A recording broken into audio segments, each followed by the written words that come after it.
Coming up here on Global Business, trade momentum. China's first half trade growth accelerates despite global headwinds, driven by strong demand and a shift toward higher value exports.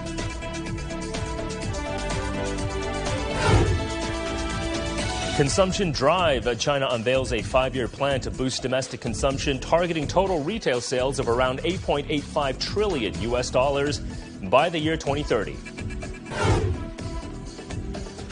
And inflation cools. U.S. headline and core inflation grew at a much slower than expected pace in June as energy prices ease.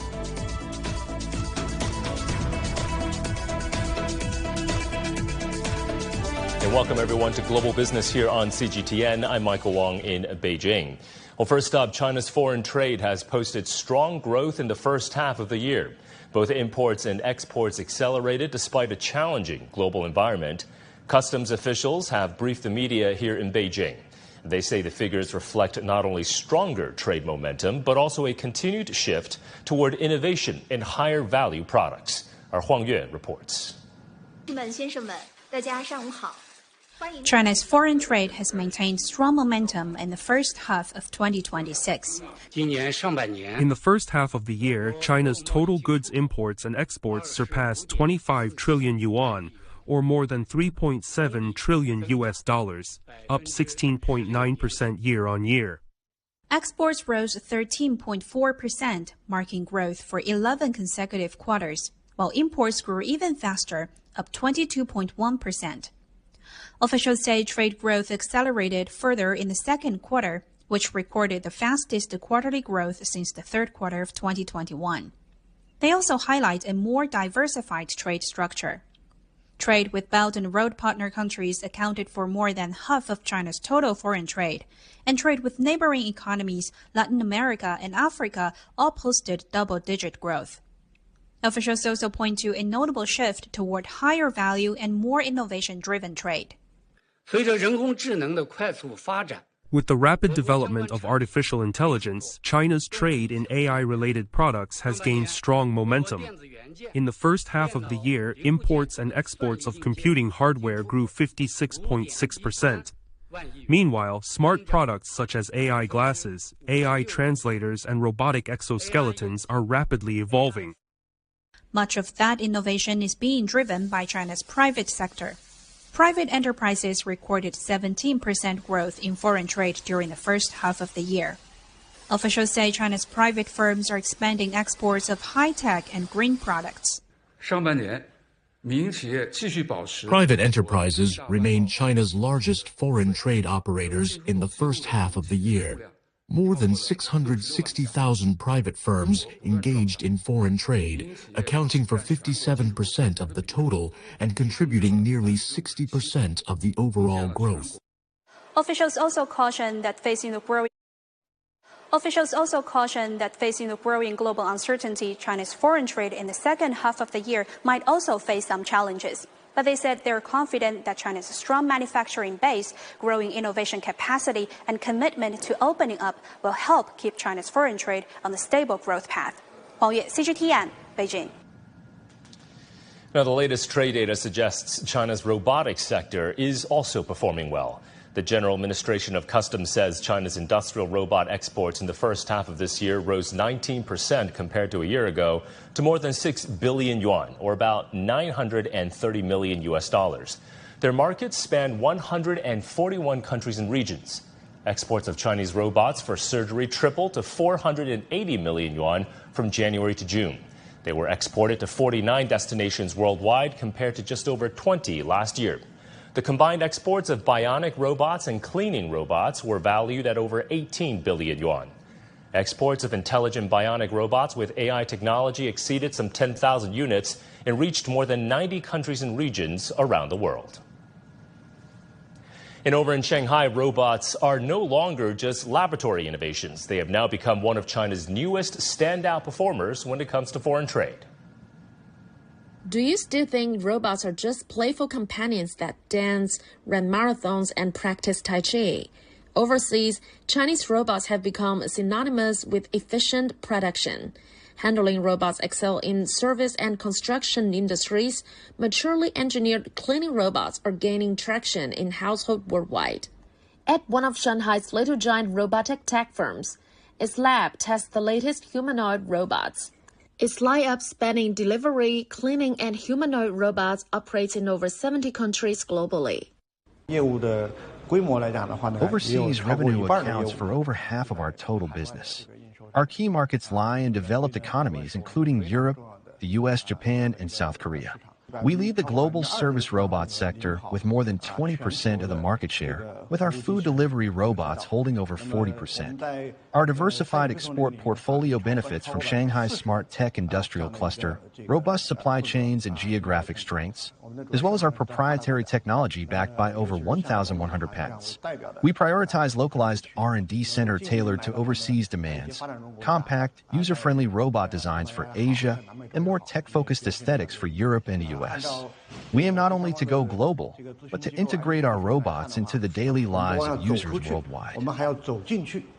And at Yangshan Port in Shanghai, Chinese-built robots are being shipped to Southeast Asia, Europe, and North America.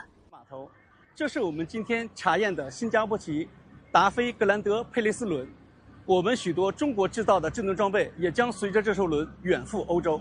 And Shanghai Customs data shows robot exports through Shanghai Port hit over 8.3 billion yuan in the first 5 months of 2026, representing 42.5% of China's national total and topping all ports.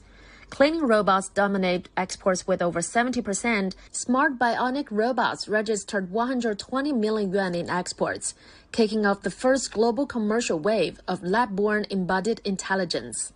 China switched from a net importer to a net exporter of industrial robots in 2025, a shift clearly visible at ports.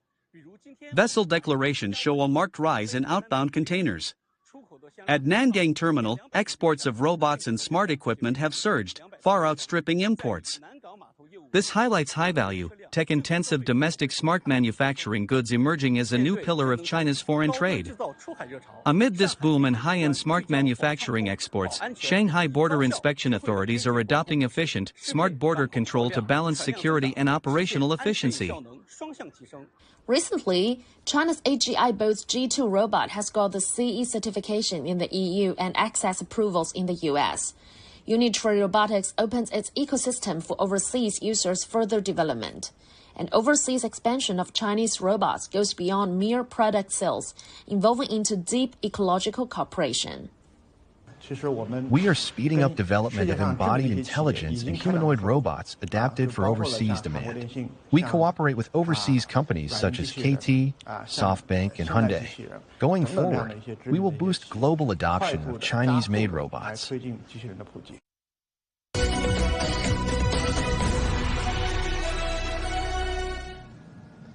And China has unveiled a new 5-year action plan to boost consumption, targeting retail sales of around 60 trillion yuan by the year 2030, or around 8.85 trillion US dollars. The plan aims to raise household consumption rates, optimize spending structures, and expand digital consumption. Priorities include expanding services consumption when it comes to elderly care, childcare, healthcare, culture, tourism, sports, and education. It also seeks to promote digital, AI-powered, green, and experiential spending. Tourism will be encouraged through wider visa-free access and more international flights. And that plan also stresses stronger employment, higher incomes, better social security, and removing unnecessary spending restrictions. Well, international brands are expanding their China footprint through 2026 FIFA World Cup partnerships with top executives and experts, pointing to the country's vibrant nighttime economy, shifting consumption patterns, and growing local leagues as fresh catalysts for growth, reinforcing confidence in the market's long-term resilience. As the 2026 FIFA World Cup enters its decisive final stage, consumer spending on sports-related goods and services continues to heat up. Throughout this tournament, a number of international brands have precisely targeted China's multi-tiered consumer demand, steadily pushing forward with localized product innovation and scenario-based marketing rollouts, sending a positive signal of their confidence in the long-term growth potential of the Chinese economy. By partnering with these big events, and I saw how vibrant the nightlife is in China, and our partners, many of them, they live from the night economy. Industry observers expect China to remain a key market for global firms as the event economy and sports spending keep rising. The strong presence of international brands confirms the country's appeal and business resilience. We can also see these brands' confidence in the Chinese market. And at the same time, they actually hold high expectations for further expanding into the Chinese market. They will pay close attention to the changes in consumption patterns in China's consumer market and expand their integration into various consumption scenarios and lifestyles, including World Cup viewing and event-related spending, to find more growth opportunities there. Many regions are now organizing their own local football leagues, and behind that is a whole chain of emotional or experiential consumption being stimulated. Today's service consumption is more about generating new demand through the chemical reactions that take place across different scenarios. Global brands' investments highlight China's stable and attractive market.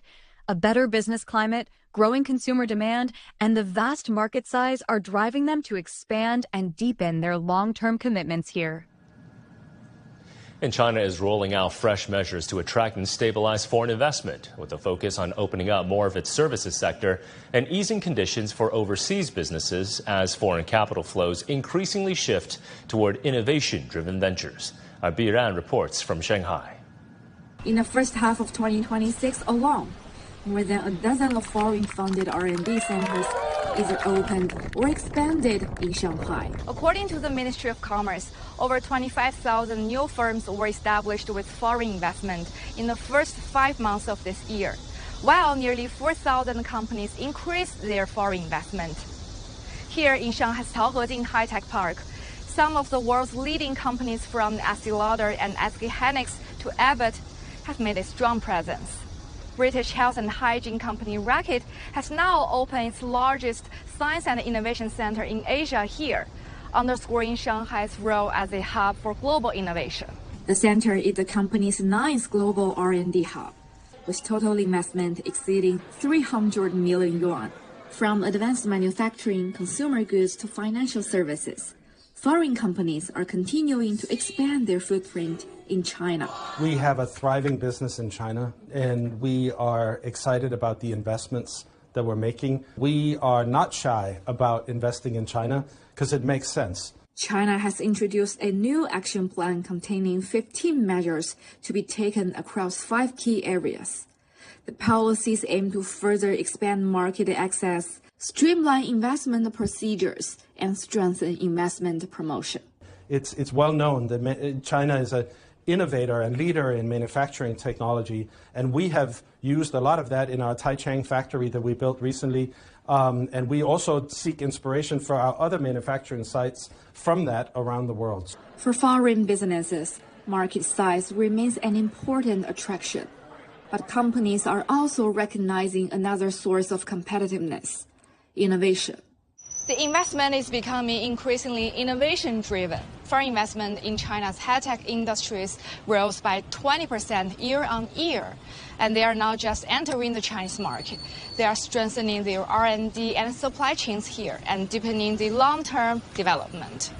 The innovation here is shaping their global strategies as well.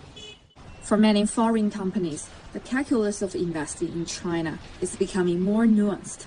The country's vast market, deep supply chains, and growing innovation capacity remain difficult to replicate. At the same time, investment decisions increasingly hinge on regulatory certainty and a level playing field. A better business environment helps convert China's market opportunities into investable certainties, right? So it also supports not only for foreign company sales in China, but also their longer-term willingness to invest and innovate and grow in China. And increasingly, we see many cases that a lot of the companies are now ready to take China as a lighthouse for their operations across Asia-Pac and global. Chinese authorities have also pledged equal treatment for foreign-funded companies, including in government procurement, consumer trading programs, and other business opportunities. The government has, set up a framework to encourage, foreign R&D and innovation here, like the exemption of duty of these, imported machines. and also the talent, policies, and also the super deductive, policies, for R&D expense. The question for foreign companies is no longer simply whether to enter the Chinese market. It's how China fits into their long-term global strategy as a consumer market, a production base, innovation hub, or increasingly all three. That means the next phase of competition for foreign investment may depend less on short-term incentives and more on whether companies see China as a stable, open, and a competitive place to operate over the long term. Yan, CGTN, Shanghai. And coming up next here on Global Business. Cooling inflation. U.S. headline and core inflation grew at a much slower than expected pace for the month of June as energy prices ease.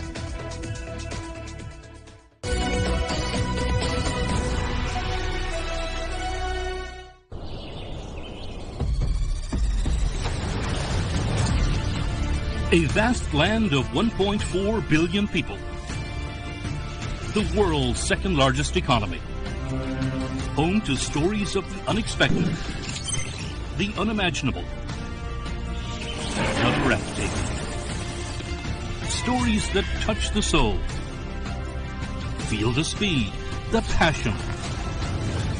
Enjoy spectacular natural and cultural landscapes. Feel the thrill of cutting-edge innovations.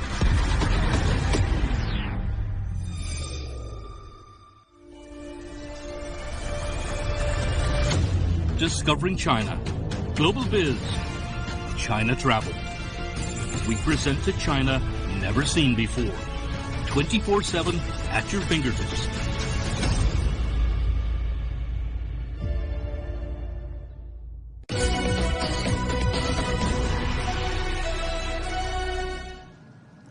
While U.S. consumer inflation cooled more than expected in June, the headline consumer price index rose 3.5% from a year earlier, below market forecasts of 3.8% and down from 4.2% in May. Meanwhile, core inflation, excluding volatile food and energy prices, slowed to a 2.6% pace in June compared to 2.9% in May. Now, most of that moderation came from a sharp pullback in global energy markets, as a U.S.-Iran ceasefire agreement allowed partial resumption of traffic through the Strait of Hormuz. Oil prices fell roughly 20% from recent peaks, pushing down gasoline prices across America last month. But this relief may only be short-lived for households. Conflict in the Middle East, of course, remains unresolved. And on Monday, President Donald Trump said the U.S. would reinstate its blockade on Iranian shipping through the Strait of Hormuz. Well, prices for consumer electronics, from gaming consoles to laptops, are on the rise, driven by a global shortage of memory chips that's been intensified by surging demand for AI technology. Chinese chip maker CXMT has emerged as a potential new alternative. But with prices expected to remain high for years to come, will that really make a difference? Our Mark New finds out. Consumer electronics prices are on the rise. Sony had to raise the PS5 by $100, which is huge. Even the Switch 2, Nintendo had to raise it by $50, which is, unheard of. GoPro said they might have to file bankruptcy, partly because of memory costs. Apple, of all folks, which does probably the best job of anybody managing supply chain, they had to start raising prices. The MacBook Neo, the cheapest one, was lauded for being $599. Now it's $699.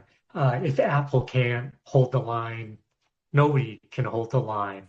For the international market, there are three main corporations fabricating consumer product random access memory chips. Two in South Korea, Samsung and SK Hynix, and one in the U.S., Micron Technology. But due to the demand from AI data centers, the three production giants are now devoting a greater portion of their limited resources to produce high bandwidth memory chips instead. So there's 80% margins on these AI chips versus the 10 to 20% margins on consumer-facing chips. A lot of data centers are repurposing their data centers to be AI-focused. I don't see much relief because the increase in usage just continues to grow. And so now data centers are soaking up something like 70% of the world's memory.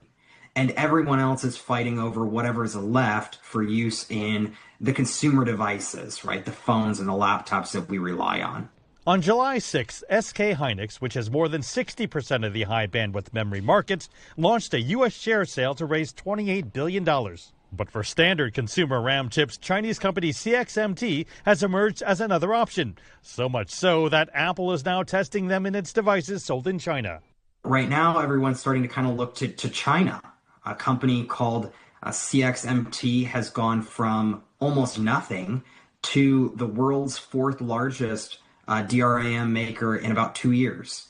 Apple, they're arguably the most powerful buyer in consumer electronics, and they're essentially asking Washington for permission to buy memory from CXMT, a Chinese company. What they're wanting is a guarantee that the U.S. government won't tighten the rules and effectively strand them mid-contract. Without more chip options, analysts see little hope of prices falling anytime soon. In fact, Micron CEO even admitted that chip supplies will be constrained beyond 2027 due to the fact that it takes years to build fabrication plants. Everybody talks about food inflation at restaurants, at the grocery stores and whatnot, but boom, when you're hit with this, even buying a new Apple laptop or just a memory card or a flash drive, it affects a whole new broad segment. Fung says a big test will be the year-end holiday shopping season, when retailers and tech companies will need to get extra creative with pricing strategies to satisfy consumers while making ends meet. Mark New, CGTN, San Francisco. All right, and in other headlines we are tracking at this hour, the Republic of Korea has raised its 2026 growth forecast of 3%. That's driven by that surge in demand for AI-related chips. Strong earnings from semiconductor giant Samsung and SK Hynix have bolstered the government's renewed economic optimism. Meanwhile, Singapore has experienced a slowdown in economic growth during the second quarter as geopolitical tensions offset some of the gains that it saw from AI. Year-on-year expansion from April to June eased to 5.7%. That's down from 6.3% in the previous quarter. Over in Germany, retailers there are grappling with worsening business conditions as rising energy, labor, and procurement costs squeeze profit margins and persistently weak sales. A survey of 600 retail companies revealed that nearly two-thirds reported deteriorating conditions compared with the same period in 2025, while close to 70% posted lower profits compared to a year earlier. Well, the ongoing U.S.-Iran conflict continues to pressure global supply chains through the Strait of Hormuz, but one European recycler offers international steelmakers a way out. By turning discarded metal into high-quality raw materials, this German firm helps manufacturers secure production without relying on volatile trade routes. Our Peter Oliver has more from Germany's industrial heartland. For manufacturers around the world, the reopening of the Strait of Hormuz doesn't mean business immediately returns to normal. Shipping delays, higher freight costs and disrupted logistics can continue to affect industries weeks after vessels start moving again. One sector feeling those knock-on effects is metal recycling. We use 100% obsolete scrap. We feed it into a shredder, we break it, we sort it, and then we analyze every single piece. And in the end, we get a very, very clean recycling product that can be used then again in high-quality flat steel making processes. It looks like garbage, but it's actually one of Europe's most valuable resources. Here at TSR, discarded waste metal is shredded, sorted, and then sent for the next step of its journey. Less than 2 minutes later, it emerges from the other side of the facility, ready to enter back into the supply chains and start a new life as perhaps a car, a bus, a bridge, or anything else. But perhaps equally as important, every ton of raw materials recovered here decreases the amount we need to mine elsewhere in the world. Those materials don't just stay in Germany. While the scrap is sourced locally, the finished recycled metals become part of international supply chains, supplying manufacturers across Europe and beyond. Recycled products are much less vulnerable to those supply chain disruptions. In terms of resilience, recycling makes an awful lot of sense. Industry leaders say that doesn't reduce the importance of global trade. Instead, recent disruption has reinforced the need for resilient supply chains that combine international commerce with greater use of recycled raw materials. When global supply chains become fragile, every recycled ton produced in Europe becomes even more valuable. But resilience is not built by closing markets, it's built by keeping supply chains open, flexible and connected. Europe's recycling industry believes the lesson extends well beyond one maritime choke point. The stronger the global supply chain, the better. But when disruption strikes, making better use of the raw materials already in circulation can help keep industry moving. Peter Oliver, CGTN, Duisburg, Germany. And in parallel with the FIFA World Cup games, China's Northeast region is hosting their very own football games, the amateur Northeast Super League. Now, one of the hosting province's capital, Shenyang, is selling discounted tickets that go as cheap as 19.9 yuan, or around $3 in a bid to attract more tourists and boost consumption. This is the Taishi Stadium in Shenyang, one of the courts for this year's Northeast Super League football games. The 40,000-seat stadium is full today, with people coming to watch the game between Shenyang and Harbin, another city in China's northeast. I'm so proud of my hometown. We are known for our hospitality, for being friendly to the guests. I'd like people from every parts of the country to come visit. I feel like people of these 4 provincial regions in the northeast are united to develop as a whole. We are on vacation here in Shenyang. Experiencing what it's like to watch a football game is top on our agenda. After this, we will go sightseeing at some of the historical spots. We are also from the northeast region, Harbin. Many tourist sites are free to us, which is really nice and makes us feel welcomed. Many in the audience came in with the 19.9 yuan ticket. With that, you can not only watch a heated match, but also go to many tourist spots outside of the stadium for free, including the famous Imperial Palace, which would normally cost 50 yuan at this time of the year.